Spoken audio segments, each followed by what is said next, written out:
Another little trick we use here in the shop, we're using just inexpensive rollers from Lowe's. Home Depot carries them. They're not the high dollar ones. I like to wrap them in tape. That'll pull some of the excess fibers off of them, and it creates just a higher quality finish there. All right, folks, we're gonna get to rolling here. Well, let's get this table close to the action. That is one of the things with a little table like this, is anytime you can get stuff close to where you're working, the closer and more convenient it is, the better. I'm gonna set these right up there so that they're staged and ready in the right order. Always want to start with a good coat of resin on your base material there, folks. That is crucial in my opinion. Some people will lay the glass down, it's dry underneath, and they try to wet through, and I don't agree with that technique. You're going to get a lot better results if you can get some resin underneath first and work it in well. That initial bond is crucial. We're going to go ahead and move on down the line just a little bit. Don't skimp on it either, folks. It's better for your laminate to be resin rich slightly. If I had to pick one or two, if it was to be resin starved or resin rich, it is better to be resin rich. Down in that groove is a good place for the brush. Sometimes the rollers just can't get down in there good enough.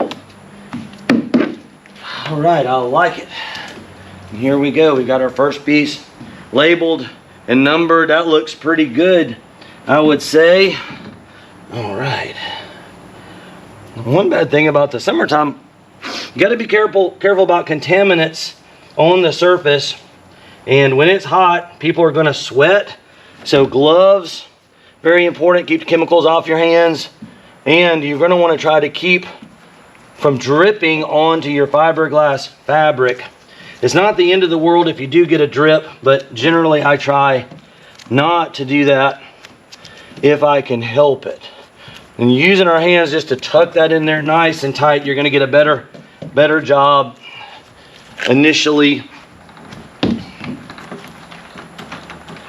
Use the roller to get some right down. I'm going to try to get some right down in that groove. This side is going to be a little trickier than the inside because we've got that channel that we've got to work into. And then before we really saturate the rest of it, I'm going to use the roller and the brush to work it down in there first, and then we will saturate. Another tool in our arsenal, the little bubble buster or grooved roller. Very handy for working bubbles out, especially on this initial bond. Now you can do it pretty fast. 2 or 3 little quick passes is really all you need to work the air and the bubbles out. And this would be a perfect place if you have some help or somebody that can assist you in the bubble rolling while you're kind of working forward, which you will notice if you pan up, you can see we've got several layers down. Now we've got 3 pieces, so we've worked up ahead a little bit.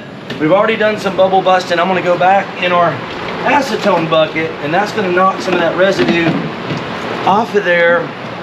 10 cc's. A good stir as always, and we will proceed to the next width. We're going with 10 inches this time.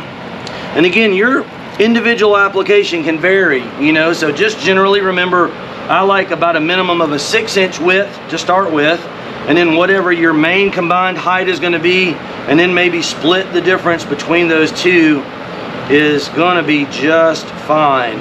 And if you're looking for a source on the CUSA board, we get a lot of questions. That's COOSA, CUSA board. It is a fiberglass reinforced polyurethane panel meant to replace plywood. It works a lot like plywood, but it's going to be a good bit lighter.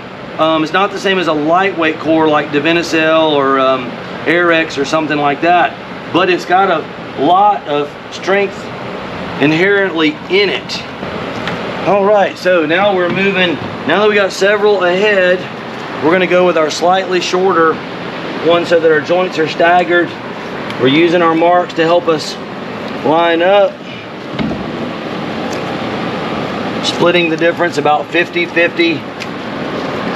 And I know there is some debate on whether do you start with the smallest or start with the largest. Our family has been building boats since the 60s, and we have always started with the smallest or the narrowest one and then worked our way out to the widest one. That covers the seams. It makes a real clean application, and we have never had any problems. But you can do the reverse of it if you feel more comfortable. I know there's some different opinions on that. Always like to go ahead and get some resin on it. Like when you first get that piece tucked in, get some down in the corner, let it be soaking, and then move on to the next piece. That'll definitely help speed things along, because time is money there, folks. These projects are going to take a lot of time. Generally, they're going to maybe take a little more time than you expect, but there's no sense in wasting time or having the project go on longer than it needs to. Big fan of moving it along, but doing a quality job. Really focus on getting it dabbed down in the corners really nice and tight with a brush.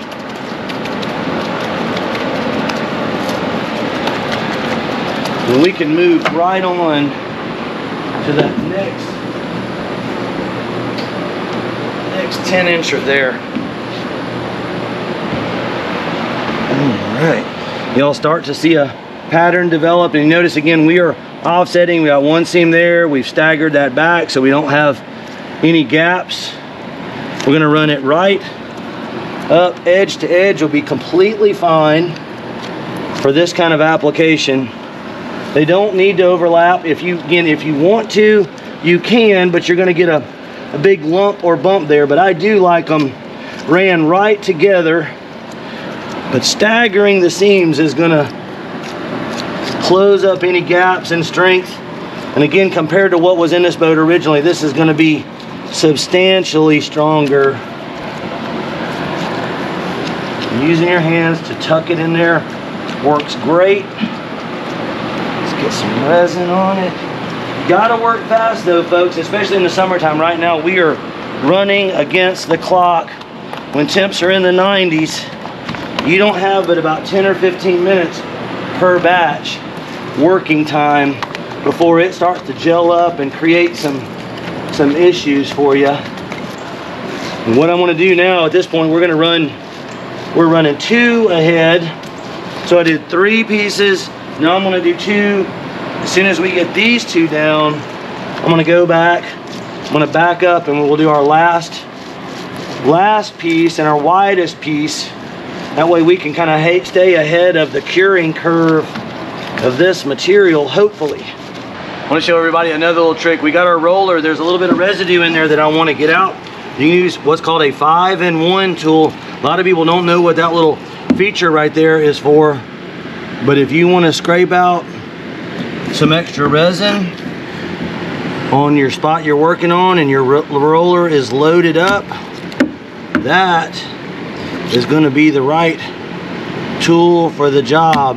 That also kind of cleans your roller and preps it for the next batch. Now I also like to try to roll some of that residual resin off the ends, and that way your rollers aren't as prone to get hard while you're still using them. And what I'm going to do is I'm going to just spread this resin down the line a little bit, because we're getting ready for our next layer there. But yeah, the 5-in-1 tool, that is a handy little thing. You can find it at all your local hardware stores, I'm sure. Again, we'll put a link for it, but you got like a little scraper, you got like a pointed edge, you got a can opener, you got some little wrenches. I mean, that is a handy dandy little tool, and awesome for cleaning out your rollers.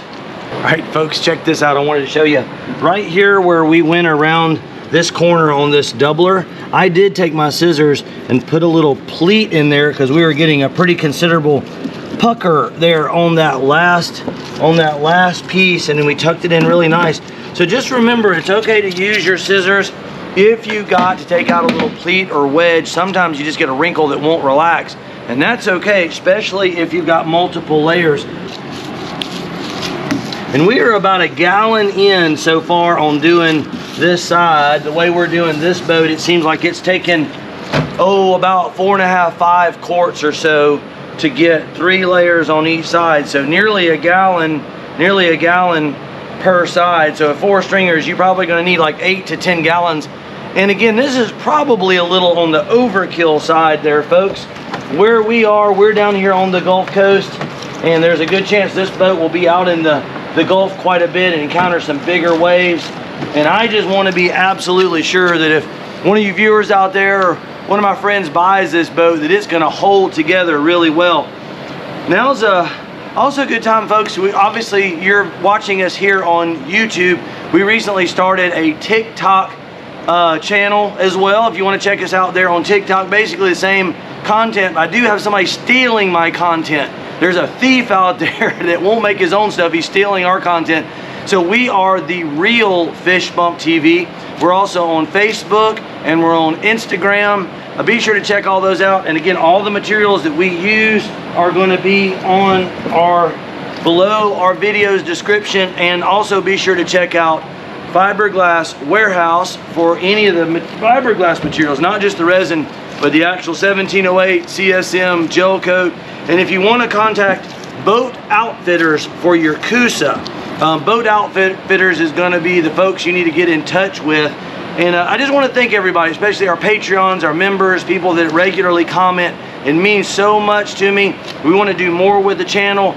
We're growing rapidly, and it's all because of you folks out there. So thank you so much. It is Friday, well after 6 o'clock, and we ran fishing charters almost every day this week. Got had a cancellation today, last minute cancellation, so we were able to get some fiberglass going on our project boat here. And if you folks at home watching want to come down and fish with us in our 29 footer, we're catching a lot of fish right now, some really nice ones. So give me a call, look us up. If you Google Buskins or Island Marine, you can easily find us, and we'll certainly set you folks up with a nice fishing charter going out with us. We can maybe even talk about your boat project while we're out there. Again, we want to be sure that pan is good and empty before we go to the next batch. And I don't know that we're going to need a whole batch. I think we're probably just going to need a half a batch. And folks, this is pretty much real time. Now, last episode was pretty similar. We showed fiberglassing the inside edge of this stringer. I know this one's similar, but I tried to bring out some different points for everybody. Sometimes when you get these project boats, it's just overlapping content a little bit, but we still try to make it useful and helpful and emphasize things that are going to be important. This is a learned skill that you're not going to pick up or perfect fiberglass by watching one video. You're going to need to watch several. It's definitely like a lot of things in life. It's going to take a little bit of input. Whoop. Didn't mean to do that. When I was younger, we used to mix in the pan a lot, but sometimes you would get inconsistencies there. So I'm going to pick that resin back up and put it in the pan. That happens sometimes. I feel like you get a better mix by going in a cup and then into the pan to help keep it cool. So we're going with about 16 ounces, so about 5 cc's this time on this smaller batch. We can use our little graduated cup. There we go. All right, folks, I think we're about to wrap this thing up. I think that looks pretty darn good. That's gonna put this stringer in place, and I'm quite happy with it. Now the rest of the process is going to be pretty much the same. I'm probably just going to jump forward and go ahead and do that. I may not even record that, I don't know. One other little tip I did want to show you though, when you're done with this roller, if you got a hard surface or something like the edge of the boat, you can kick it right off. Be sure to put that somewhere where it won't be in a trash can, because it can generate some heat. And then again, you got your little acetone bucket in there. So easy to reach in the bucket, clean your brush, clean your roller, and then what we typically do is just leave it in there with a lid on it, be ready for the next go. So I hope you folks enjoyed this episode. If you did, once again, please help us out with the YouTube algorithm. Subscribe, like, comment, share. The long watch duration really helps. So if you're at home cooking dinner, cleaning the house, just hanging out, or riding down the interstate and want to play our videos alongside, that allows us and helps us to do more of this kind of stuff. And remember to support the folks that are supporting the channel with CUSA, Fiberglass Warehouse, and all the video links for the products we use below our video's description. So it's Captain Joe here with Fish Bump TV. My son Logan working super hard behind the scenes as my amazing cameraman, and we will catch you folks in the next episode.